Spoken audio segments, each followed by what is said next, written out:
अस्सलाम वालेकुम viewers, how are you? This is Jawad Khan. Viewers, सबसे पहले तो थैंक यू चैनल को लाइक करने के लिए, सब्सक्राइब करने के लिए और सपोर्ट करने के लिए। आपकी सपोर्ट ही मेरी हिम्मत है।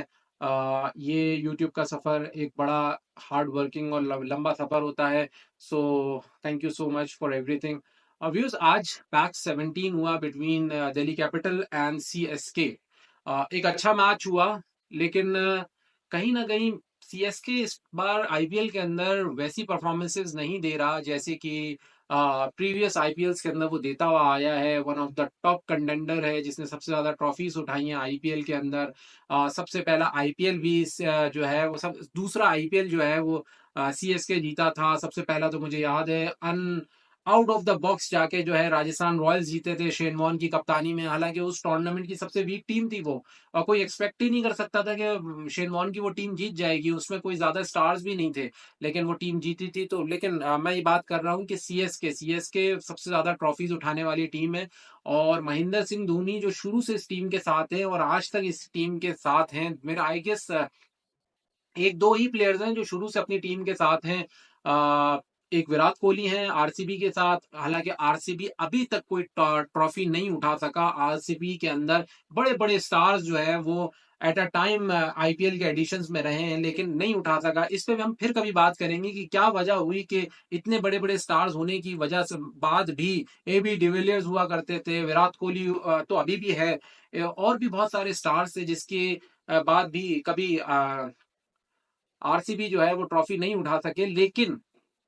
लेकिन जो है सीएसके इस टूर्नामेंट में क्यों इतना बुरा परफॉर्म कर रहा है? अभी तक उन्होंने 4 मैचेस खेले हैं जिनमें से आज तीसरा मैच वो हार गई। तो व्यूज आए आज की इस मैच की समरी के ऊपर एक शॉर्ट रिव्यू करते हैं कि बेसिकली आज के मैच में हुआ क्या। आज के मैच में हुआ कुछ यूं कि दिल्ली कैपिटल जो है वो बैटिंग करते हैं और 183 रन्स का एक टारगेट बनाते हैं। व्यूअर्स, एक अच्छा टारगेट था, एक फाइटेबल टारगेट था, ऐसा टारगेट था जिसको डिफेंड किया जा सकता था, लेकिन एक ऐसा टारगेट भी था जो कि चेजेबल भी था। ऐसा नहीं था कि चेजेबल नहीं था। It was not the game of 60-40 कि 60% ये नहीं होगा, 40% ये हो जाएगा। ऑलमोस्ट 50-50% का गेम था, चेज हो सकता था। आजकल 170-180 चेज होते हैं। हाँ, अगर 200 प्लस होता तो फिर हम कहते हैं कि कहीं ना कहीं दिल्ली कैपिटल को एक एज है और इस मैच को जीतना इतना आसान नहीं है, क्योंकि मैंने आपको जैसे कहा कि 200 is a psychological figure in T20। तो कुछ परफॉर्मेंसेस देखने को मिली हमें दिल्ली कैपिटल की तरफ से। केएल राहुल आज 77 रन बना के गए, पूरन ने जो है 30s के अंदर रन बनाए, और उसके अलावा जो है स्टब्स ने 22 रन की इनिंग खेली। तो कुछ मिली जुली परफॉर्मेंसेस हमें देखने को मिली। पहले दूसरे तीसरे ओवर से केएल राहुल जो है वो तकरीबन एंड के ओवर तक गए, वो मैच को लेके चले, एक एंकर इनिंग भी उन्होंने खेली, जिसकी वजह से 183 का टारगेट जो है वो दिल्ली कैपिटल बनाती है। लेकिन व्यूअर्स, यहाँ पर एक अच्छी बात यह है कि इंटरेस्टिंग बात जिसको मैं कहूंगा, दिल्ली कैपिटल 15 ओवर तक 140 के स्कोर पे पहुंच चुका था। अब 5 ओवर थे, उनके पास विकेट्स भी बाकी थी। केएल राहुल इनफॉर्म खड़े हुए थे, उनके साथ जो है दूसरे बैट्समैन भी बिल्कुल इनफॉर्म थे, अच्छा खेल रहे थे। ऐसा लग रहा था कि अब 30 ओवर जब आखिरी के आते हैं तो आपको पता है डबल पिटाई लगती है। एक टीम जो है वो खुल के खेलती है, उनको पता है अब भाई विकेट्स भी हैं, बैट्समैन भी हैं, और अब तो मारो, तो उनको लाइसेंस टू किल मिल जाता है। लेकिन वहां से सीएसके की बेहतरीन बॉलिंग परफॉर्मेंस, बहुत ही अच्छी उन्होंने बॉलिंग कराई, कुछ अच्छे ओवर उन्होंने जो है वो डाले, जिसकी वजह से 5 ओवर में सिर्फ वो 43 रन दे सके और 183 के ऊपर उन्होंने दिल्ली कैपिटल को रोक लिया, जो कि एक बहुत जबरदस्त बात है। वरना लग रहा था कि 200 प्लस स्कोर जाएगा 30 बॉलों पे 50 रन। ये भी कोई इतना बड़ा टारगेट नहीं, मतलब इतना बड़ा स्कोर नहीं होता। आजकल 30 बॉलों पे 60-65 रन बन जाते हैं, और अगर आखिरी के ओवर्स में हो तो बन जाते हैं। लेकिन 43 रन 5 ओवर में देना, ये सीएसके की कामयाबी थी। उन्होंने एक डिसेंट टोटल के ऊपर जो है वो दिल्ली कैपिटल को रोक लिया। लेकिन फिर जब सीएसके की बैटिंग आती है तो यक्के बाद दीगरे उनकी शुरू से ही विकेट्स गिरना शुरू हो जाती हैं। पहली विकेट गिरती है उनकी, फिर दूसरी विकेट उनकी गिरती है।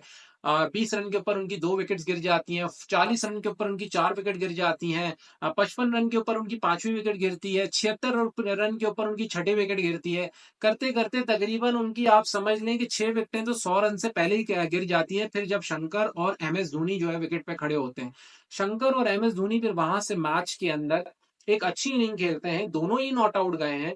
लेकिन सोचने की बात ये है, मैं अभी तक जब से ये सीरीज शुरू हुई है, टूर्नामेंट शुरू हुआ है, मुझे नहीं समझ में आ रहा कि एम एस धोनी इतने नीचे क्यों आते हैं। अगर मुझसे आप पूछें तो एम एस धोनी, ये दूसरा मैच है जिसमें एम एस धोनी 30 रन बना रहे हैं बहुत कम बॉलों पर और वो नॉट आउट जा रहे हैं, तो उनके नॉट आउट जाने का क्या फायदा है?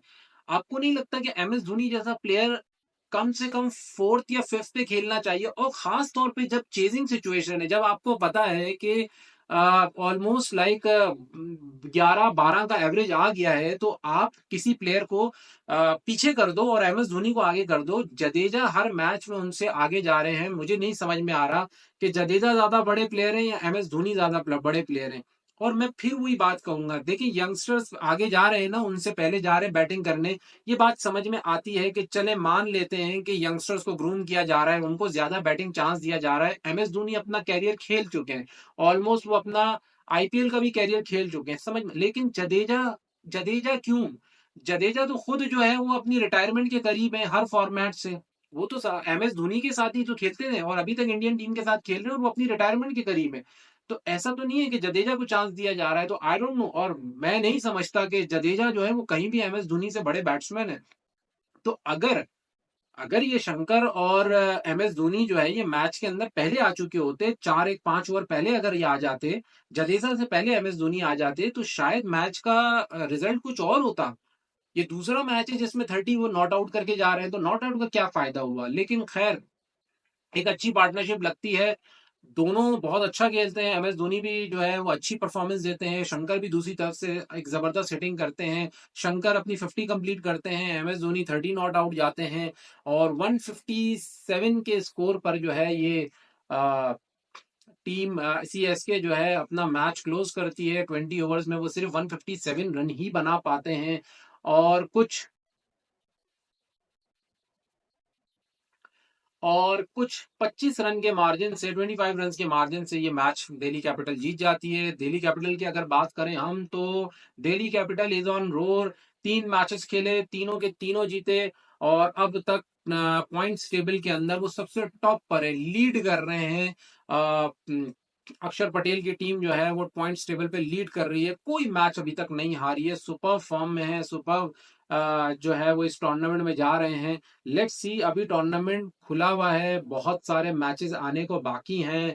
क्या दिल्ली कैपिटल अपनी टॉप की पोजीशन को बरकरार रख पाएंगे, ये आगे जाके पता चलेगा। क्या सीएसके जो है वो अपना फोर्थ गियर जो है वो इस टूर्नामेंट में मारेंगे और टेबल में ऊपर आएंगे, तो ये भी आगे पता चलेगा। लेकिन ये थी ओवरऑल आज की मैच की समरी। अगर देखा जाए तो सीएसके की तरफ से कुछ अच्छी बॉलिंग भी हुई, खलील ने 2 विकेटें ली, अश्विन ने कोई विकेट नहीं ली लेकिन बड़ी जबरदस्त बॉलिंग कराई। 21 रन दिए उन्होंने 4 ओवर के अंदर, तो बड़ी ही जबरदस्त बॉलिंग कराई है 7 रन के इकोनॉमी से। और ये T20 की, आज की T20 की एशियन विकेट्स के ऊपर आउटस्टैंडिंग परफॉर्मेंस है। हाँ, जैसा कि मैं आपसे कह रहा था कि पिछले मैचेस में अश्विन जो है थोड़ा ऑफ कलर नजर आए, लेकिन इस मैच के अंदर बड़ी जबरदस्त बॉलिंग कराई। अनफॉर्चुनेटली उनको विकेट नहीं मिली, लेकिन अच्छी बॉलिंग कराई। और यही इन कुछ बॉलिंग्स की वजह से, उनकी वजह से आ, आ, और क्या कहते हैं, जडेजा ने भी 1 विकेट हासिल की, नूर और पतिराना ने भी एक एक विकेट हासिल की।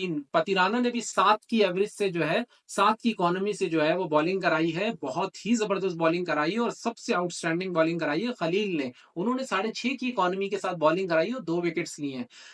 इसी तरीके से हम दिल्ली कैपिटल की बॉलिंग की तरफ आ जाएं तो बहुत ही जबरदस्त बॉलिंग कराई, उनका कोई भी बॉलर जो है वो ज्यादा पिटा नहीं है। ज्यादा से ज्यादा जो है 9 की इकोनॉमी उनके एक बॉलर को पड़ी है, बाकी उनके निगम ने 2 विकेट्स ली।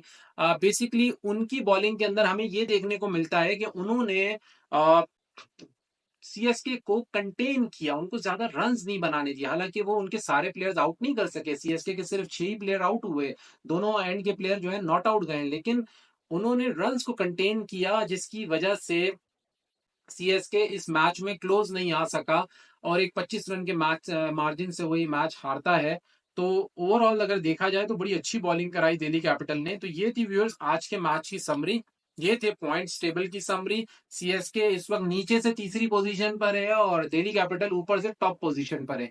तो लेट्स सी, कल एक और मैच है, मैच 18, और अभी शाम को भी एक मैच है। पंजाब सुपर किंग का। तो लेट्स सी उसके अंदर कौन जीतता है, और फिर कल एक और मैच होगा, मैच नंबर 19। तो देखते हैं उसमें कौन जीतता है। तो नेक्स्ट वीडियो तक के लिए अस्सलाम वालेकुम।